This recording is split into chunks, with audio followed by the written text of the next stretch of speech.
Hello students, welcome to Prayagraj one day classes. I hope आप सभी बहुत ही बेहतर होंगे। मैं उम्मीद करता हूँ आपकी तैयारी बहुत ही बेहतरीन तरीके से चल रही होगी।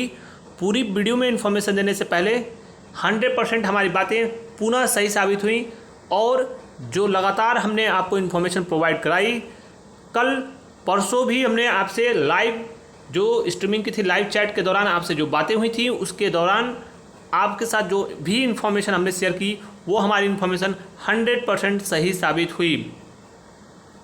कुछ ऐसे लोग जो नकारात्मक भाव रखते हैं, दूसरे चैनल पर लगातार कमेंट करते हैं, ऐसे लोगों को नकारात्मक भाव छोड़कर त्याग देना चाहिए और सकारात्मक भाव रखना चाहिए। वैसे मैं किसी चैनल पर कमेंट नहीं करता हूँ जब तक कि कोई एक चीज़ मैक्सिमम सीमा से बाहर ना हो जाए।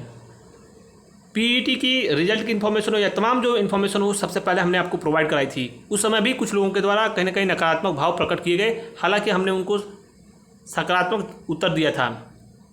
चलिए आगे बढ़ते हैं, जानते हैं कि पूरी इन्फॉर्मेशन क्या है। यूपी की विभिन्न भर्तियों का परीक्षा और उससे संबंधित रिजल्ट का इंतजार कर रहे लाखों छात्रों के लिए बहुत बड़ी खुशखबरी है।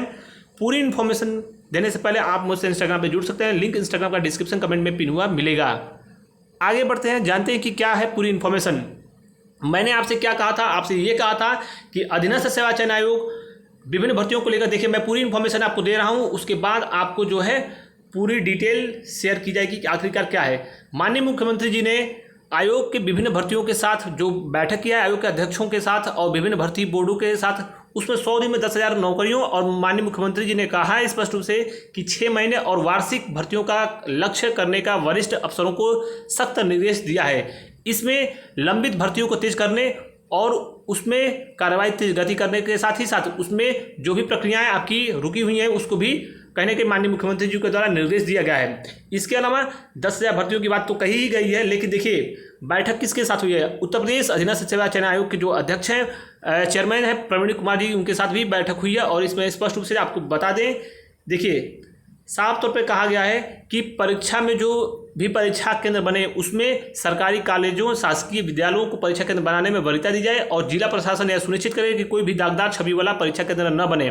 बैठक में उत्तर प्रदेश अधीनस्थ सेवा चयन आयोग, इसके अलावा लोक सेवा आयोग, पुलिस भर्ती बोर्ड, उच्चतर माध्यमिक शिक्षा बोर्ड के जो भी अधिकारीगण थे उनके साथ बैठक हुई है।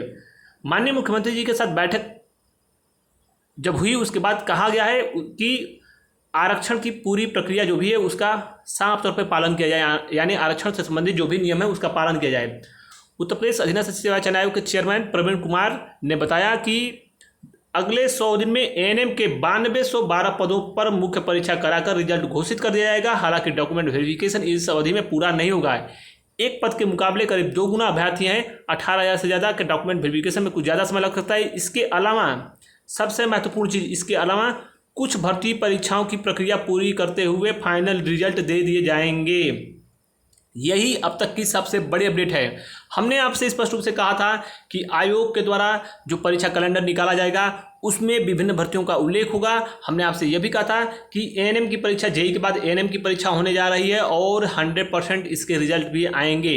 एएसओ की परीक्षा होने जा रही है। इसके अलावा मई लास्ट में जून फर्स्ट वीक तक वीडियो की भी परीक्षा हो जाएगी और कंबाइंड टेक्निकल आदि से जुड़ी जो भी परीक्षाएं आपकी लंबित हैं, यह मानकर चलिए 6 परीक्षाएं आपकी जुलाई तक फाइनल हो जाएंगी, 6 से 8 परीक्षाएं। और आपको जून लास्ट में या फिर जुलाई मिड तक आपको लेखपाल भर्ती भी परीक्षा करा ली जाएगी। और जो लोग समझ रहे हैं कि लेखपाल में जुलाई का समय लगेगा तो उसमें रिजल्ट आने में विलंब होगा, आपको बता दें 1,65,000 हमने अभ्यर्थियों की बात कही है, 1,70,000 मैक्सिमम हो सकते हैं, इससे ज़्यादा को आयोग नहीं बुलाएगा। हालांकि ये मुख्य परीक्षा है और यह मानकर चलिए कि 20 से 25 गुना ही अभ्यर्थियों को बुलाया जाएगा। पूरी संभावना है 99% की 20 गुना ही अभ्यर्थी शॉर्टलिस्ट किए जाएंगे कैटेगरी वाइज।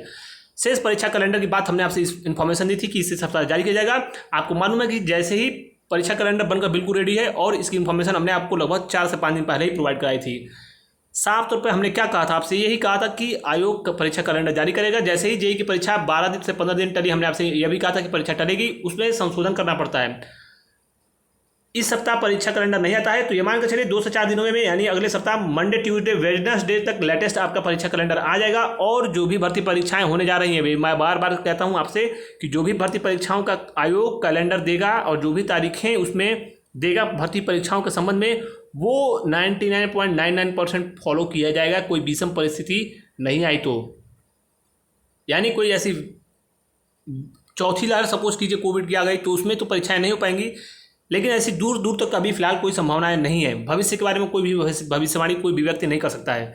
वर्तमान में सभी स्थितियां आपके अनुकूल हैं और परीक्षाएं हो सकती हैं। इसी के साथ इसी एक सकारात्मक सोच के साथ आयोग परीक्षा कैलेंडर देने जा रहा है, उसको एज इट इज़ फॉलो किया जाएगा। और आयोग इस बार पूरी तरीके से जो माननीय मुख्यमंत्री जी का स्पष्ट दिशा निर्देश है और आयोग और सरकार की भी मंशा है कि जो भी कैलेंडर निकले वो भर्तियां आपकी जो है 100% फॉलो की जाए, विशेषकर कैलेंडर को फॉलो किया जाए। जो भी भर्तियां आपकी लंबित हैं उनमें इस बार भर्तियों को फाइनल करने पर आयोग तेज गति से कार्य करेगा और सभी भर्तियां तय समय में पूर्ण होने जा रही हैं। कुछ भर्तियों के इंटरव्यू बचे थे, संभवतः खबरों के अनुसार ये भी खबरें आ रही हैं कि जिसमें इंटरव्यू की प्रक्रिया होने वाली थी, कुछ ऐसी भर्तियां जो 2016-17 की हैं उसमें इंटरव्यू की प्रक्रिया उसी के साथ आगे बढ़ेगी और भर्तियां आपकी पूर्ण हो जाएंगी। तो यह थी पूरी अपडेट। सबसे पहले जो भी एएनएम के स्टूडेंट्स हैं, एसओ वाले हैं, बोरिंग टेक्नीशियन के हैं, लेखपाल वीडियो आदि के कंबाइंड टेक्निकल के जो भी स्टूडेंट हैं जमकर अपनी तैयारी करें। जो लोग भी फेक इन्फॉर्मेशन देते हैं उनको एक बार पुनः मैं यही कहूँगा सकारात्मक भाव रखिए। Thank you so much, all the best, जय हिंद, good night, take care, thank you.